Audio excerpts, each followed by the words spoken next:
Je vous jure que la première fois que j'ai conduit, j'ai paniqué. On dirait il n'y a pas de code de la route, ou bien le code de la route il est différent de ce qu'on peut voir en France ou dans les autres pays. J'ai le permis depuis 15 ans. Je vous jure que la première fois que j'ai conduit, j'ai paniqué.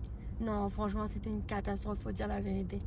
Ce qui a été le plus difficile pour moi quand j'ai conduit la première fois au Bénin, c'est qu'en fait ici, ils roulent au milieu de la voie. Ils roulent pas à droite comme en France, vous voyez, parce qu'il y a beaucoup de motos. Donc on laisse les motos à droite. Mais attention, les motos peuvent aussi vous doubler à gauche. Donc toi, tu es là, tu dois rester au milieu parce que ça double à droite, ça double à gauche. Non, franchement, je vous jure, c'est un enfer de conduire au Bénin. Maintenant, tout ce qui concerne les priorités au Bénin, je vous jure, la priorité n'existe pas. La priorité, c'est à celui qui s'engage. Si tu as envie de passer, tu passes. On s'en fout de savoir si c'est à ton tour de passer ou pas. Moi, quand je suis arrivée, j'attendais. Comme ça, j'attendais. Je vous jure que j'aurais pu attendre pendant 2 heures. Hein. Si t'es pas prêt à t'engager là, tu vas rester ici. Cette vidéo est une parfaite illustration de la situation routière au Bénin. L'on se pose la question du rôle du CNRS, entendez, Centre national de sécurité routière, placé sous la tutelle du ministère des Travaux publics et des Transports, à qui est confiée la mission d'accroître la sécurité des usagers de la route. Chaque année au Bénin, on enregistre en moyenne près de 6000 accidents corporels avec plus de 700 tués et près de 6000 blessés, sans compter les dégâts matériels. Ces accidents de la route sont liés pour la plupart aux habitudes libertaires des conducteurs. Nous voulons pointer du doigt les mauvaises habitudes observées dans la majorité des conducteurs de bus Topa.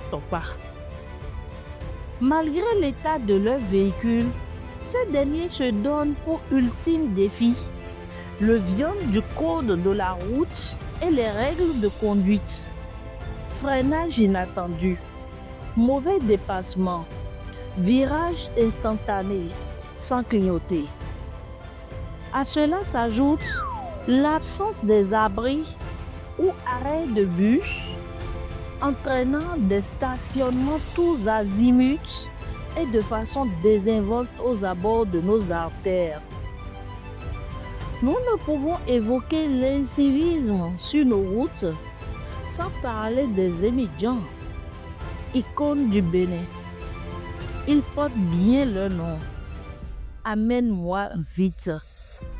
Ils sont les plus pressés, ignorant toutes les règles de conduite. À la moindre erreur de la part d'un autre usager ou même émanant d'eux, ils accablent leur vis-à-vis d'injures. Malheur à vous si vous êtes une conductrice. Il faut avoir du cran et être très prudent pour pouvoir rouler dans Cotonou. La route et les usagers de la route. La route, c'est la voie publique sur laquelle circulent véhicules et piétons et qui permet, à partir d'un point A, de rallier un point B. La circulation sur la voie publique obéit à un code qui préserve les usagers de la route de tout incident. Le code de la route ou droit routier, ce sont les lois et règlements qui organisent l'utilisation de la route par les piétons, les cyclistes, les motocyclistes, les automobilistes, en un mot, les usagers de la route. Le non-respect des dispositions du code de la route est un mauvais présage pour les usagers. À raison, des compatriotes de la diaspora affirment ne pas être capables de prendre le volant quand ils arrivent au pays. Émigrants, appelés encore conducteurs de taxi-moto, conducteurs de véhicules, notamment les bus topa-topa, motocyclistes, etc., la conduite de chacun laisse à penser à l'existence d'un code personnalisé, cause de fréquents accidents de la route. Sur la route, chacun se comporte à sa guise. Par ailleurs, il n'est pas rare de voir les conducteurs de taxi topa-topa se saisir de leur téléphone portable en pleine circulation, au grand désarroi des passagers et d'autres usagers de la route. N'allez surtout pas leur faire des observations à ce sujet. Vous en aurez pour votre compte.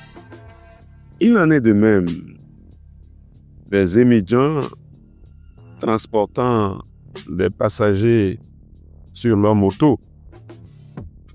À votre surprise, le conducteur de Zim se met à échanger avec un tiers.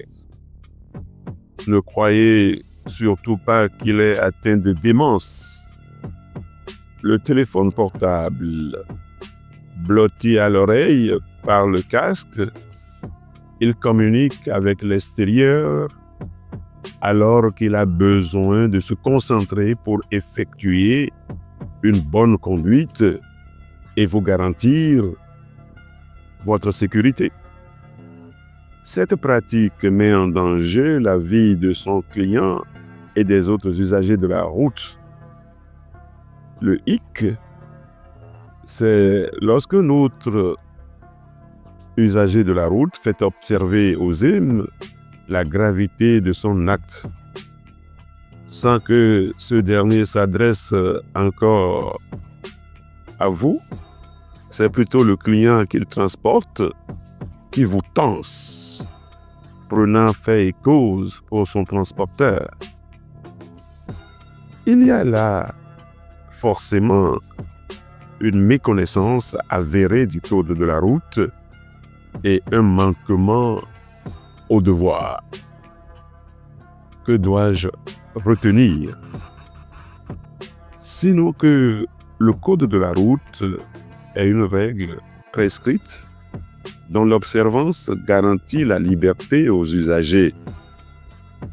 Nombre d'accidents de la route ont pour cause le non-respect des règlements et la forte tendance à se comporter à sa guise sur la voie publique.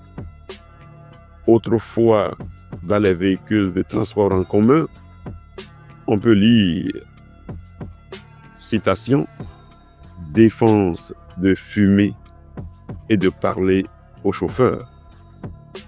Cette signalétique vise deux objectifs. Ne pas fumer pour ne pas indisposer les autres à bord. Ensuite, ne pas parler au chauffeur permet de sécuriser tous les passagers parce qu'on aura évité de distraire le conducteur qui est tenu de rester concentré. Il faut faire appel aux bons réflexes et aux bonnes pratiques à chaque fois et toutes les fois qu'on s'engage sur la voie publique. On arrive à la fin de cette vidéo. Abonnez-vous, partagez, commentez, likez, cliquez sur la cloche de notification pour ne rater aucune publication. À bientôt.